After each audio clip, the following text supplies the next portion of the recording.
This video is brought to you by Ridge Wallet, a slim front pocket wallet available in carbon fiber and titanium. With more than 250,000 sold, a lifetime guarantee and free shipping, get 10% off with the code GOLDFISH at ridgewallet.com. Hello everyone, it's Seth, probably better known as Saffron Olive, and it's time for another Instant Deck Tech.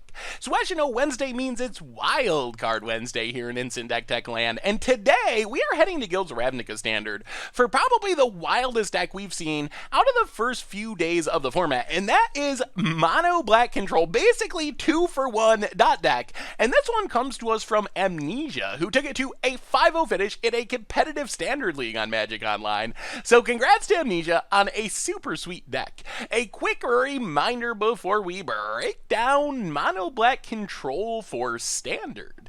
If you enjoy this deck and you want to see it made to videos, take a minute, click the like button, the subscribe button, leave a comment, anything you can do to support your deck, because whichever deck is most popular gets a shot at being made into videos next week. So Mono Black Control, the basic theory of this deck is to 2-for-1 our opponent about 1,000,000 times and eventually trust that that 2-for-1 value is going to win us the game. So we start off with our most innocent 2-for-1. Dusk Legion Zealot, technically a 2-for-1 because it enters the battlefield and draws us a card, while also leaving behind a 1-1 body. So that 1-1 body, it's not exciting. It doesn't do anything crazy. It can chump block in the early game, although we do have a little bit of synergy with it when we get to kind of the core of our deck, which is creatures that enter the battlefield and mostly kill something of our opponent. So the big synergy with Dusk Legion Zealot is that we can play a Plaguecrafter and use our Dusk Legion Zealot as sacrifice fodder, because Dusk Legion Zealot, it doesn't really do that much as a 1-1. But if we can play it on turn 2, draw a card, turn 3 we can Plaguecrafter,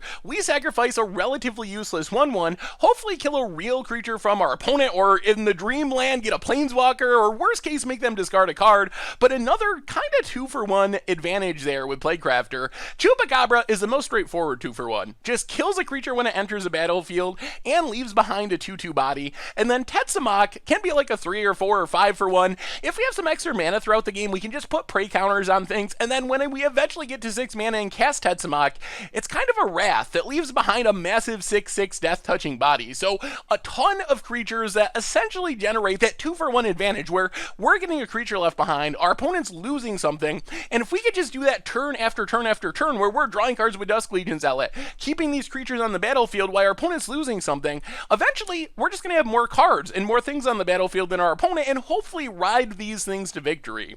Then we have our big finisher, which is Doom Whisperer, and we are not really a Surveil deck. We are probably the fairest of Doom Whisperer decks. We're really just playing Doom Whisperer as a great card on its own. 5 mana, 6/6 flying trample, those stats are already insane, closing out the game quickly with just a few attacks. And then as far as the Surveil ability, we're kind of just using it for value. We're not pumping creatures with it. We're not really trying to reanimate things for the most part, but it's just a thing where if we have some extra life, we can pay a couple life, Surveil, mill some extra lands we don't want to kind of set up our draw for the next turn, find a card that we do want, find another 2-for-1 to keep the advantage flowing, while also killing our opponent while just beating down with this massive flyer. Then we have our Planeswalker, which is Karn Scion of Urza, which is basically just in the deck to keep drawing us cards. That is the main theme of this deck, just to out-advantage our opponent with these little increments. We don't have any big, crazy, I win the game type of plays, but eventually we're just drawing more cards and having more creatures on the battlefield than our opponent, and Karn fits right in with that plan, kind of drawing us cards. Eventually in the late game we can tick down, make some constructs if we need to, and go on that plan for closing out the game. The Eldest Reborn is not just a 2-for-1, it's really a 3-for-1. Coming down, getting rid of one of our opponent's creatures or planeswalkers, then making them discard a card, and then finally reanimating something. And I guess this is the one way we do have some Surveil synergy. If we get down a Doom Whisperer, we can kind of surveil another Doom Whisperer, a Tetzimoc, or a Chupacabra or something into our graveyard. We can also use this to get back our Karn, or get back whatever we're killing on our opponent's half if they have some good creatures or planeswalkers. Then we have our removal, and our removal, really straightforward. Moment of Craving for early game against aggro decks. Cast down, gets a lot of stuff in the format. There are some legends that it misses. Thankfully, that's where Vraska's Contempt comes in to clean up whatever we can't get with the rest of our removal spells. Plus, remember, we have all those creatures that kill things, so having spell-based removal, a little bit less important to this deck than other control decks, because those decks don't have 4 Chupacabras and 4 Plaguecrafters and Tetzimoc. It is all these ways to kill our opponent's stuff that also leaves behind a body on the battlefield. Then we we have Discovery, Dispersal, and Find Finality. So 2 split cards, and these cards are kind of interesting. So the front half of both of these cards is mono black. We can cast Discovery as like a black Preordain for 2 mana. We can cast Find to get back Chupacabras and Tetsumoks and Doom Whispers from our graveyard for even more grindy 2-for-1 advantage. But we can also cast the back halves, even though we don't have any colored mana except for black in our deck. So we can Dispersal and Finality as kind of a big languish with the help of Chromatic Lantern. So Chromatic Lantern, it looks weird in a monocolor deck, but it lets us kind of splash the back half of our split cards while also ramping us into Doom Whisperer turn early, giving us an artifact to pump up our Karnstructs, getting down Tetsumok a little bit early. So it's actually kind of a reasonable mana rock in our deck because it kind of gives us that double advantage of allowing us to use our split cards and also just ramping us into our big plays.